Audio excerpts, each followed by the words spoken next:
Hi guys, another episode Juju channel සාදරයෙන් පිළිගන්නේ. ඉතින් අද මම කරන්නේ මම අලුතෙන් ගෙනාව මල්ටි ගැන තමයි. මම අලුතෙන් ගෙනාවේ කැට් ෆිෂ්ලා 6 දෙනෙකුයි එක බයිෂ කෙනෙකුයි තමයි ගෙනාවේ. තව මගේ ටැංකි හිටිය ඇලිගේටර් ගාගෙන එයා ඇටැක් කරලා අපේ ඇල්බිනෝ සෙනගල් කෙනෙක්ට මම එයා වෙන ටැංකි එකකට දාලා තමයි බෙහෙත් කරලා තමයි දැන් මේ ටැංකියේ දාන්නේ. එයාව මම මේ වීඩියෝ එකෙන් පෙන්නන්නම්.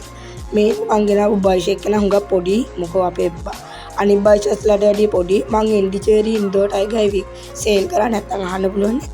ඊට පස්සේ කැට් ෆිෂ්ලා දැම්මේ මං හදන්න නෙමෙයි වලි යනවනේ මාළුත් එක්ක පීකොබ් බාස් එහෙම හුඟක් සැර මාළුවෙක් ඒ නිසා තමයි දැම්මේ. බැරි වෙලාව අපේ බයිෂ් එක කෙටුවොත් ඒගොල්ලන්ට තමයි කොටන්න යන්නේ. මොකද මේගොල්ලෝ පීනද්දි බයිෂ් එච්චර මේ වෙන්නේ නැහැ. ඊට පස්සේ මං අවුල්ටෙන් ගලා ඇල්බිනෝ පාව් කෙනෙක් ඒවත් මේ වීඩියෝ එකේ අවසානයේ මම පෙන්නන්නම්. ඔහොම තමයි ඔය කැට් ෆිෂ්ලා 6 දෙනෙක් ඉන්නවා මෙතන. තව අපේ අයිනෙන් ඉන්නේ මේ ලෙඩ විච්ච සෙනගල් එක්කෙනා. දැන් නම් එයා හුඟක් හොඳයි. වරල් එහෙම පොඩ්ඩක් වැවිලා තියෙන්නේ. මෙයා දැම්මේ මෙයාට කෑම හොයාගන්න බෑ. මේක තව එක්කෙනෙක් ඉන්න නිසා ඔලක් නැහැ. ඔය ටැංකිය හැමතැනම පීනනවා මාල් ටික. තව මම මේකට පැල ටිකක් දාගන්න ඕනේ. නැත්තම් මේ අපේ බයිසට හැංගිලා ඉන්න දෙන්න බෑ. සමහර විට බයිසස්ලා කොටා ගන්න අවස්ථාවල් තියෙනවා. ඔය තියෙන මගේ ඇල්බිනෝ සෙනගල් යන්න. ඔන්න බලන්න. එක වරලක් එහෙම නෑ හොඳටම කොටලා. අනිත් සෙනගල් නම් හොඳට ඉන්නවා. එයා හොඳට කාලා බීලා ඉන්න නිසා තමයි එහෙම වෙලා තියෙන්නේ.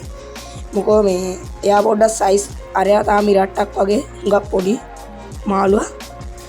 මේ තමයි පීකොබ් බාස් උතන ඉන්නේ. මෙයා කෙල්බෙරි වර්ගයක් කෙනෙක්. ටිකක් විතර ලොකු වෙනවා. මේගොල්ලෝ සාමාන්‍යයෙන් පීකොබ් බාස් වෙරයිටිස් වලින් ලොකුම වෙන කෙනෙක්. වයිල් කෝඩ් එකක් තියෙනවා මේගොල්ලෝ බලා ගන්න පුළුවන්.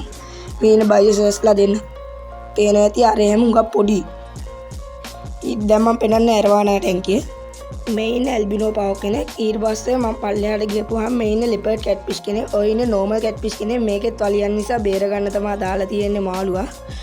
ආයි මෙයා එහෙම පැලටුක් කනවා අපේ ඇල්බිනෝ පාව්කුයි. ඊට පස්සේ මම පෙන්නන්නම් ඇරවානෝ ඉන්න ඇරවාන කාලයක එහෙමනම් සුපිරියටම තියෙනවා. මාළුවක් දැන් කෙනාට වැඩි ටිකක් සයිස්. තව මෙයා ගැන නම් මෙච්චර එකේ තමයි කියන්න තියෙන්නේ. කැමරාවට පොඩ්ඩක් බයයි. අදට මම යනවා මේ ෆිෂ් වලට.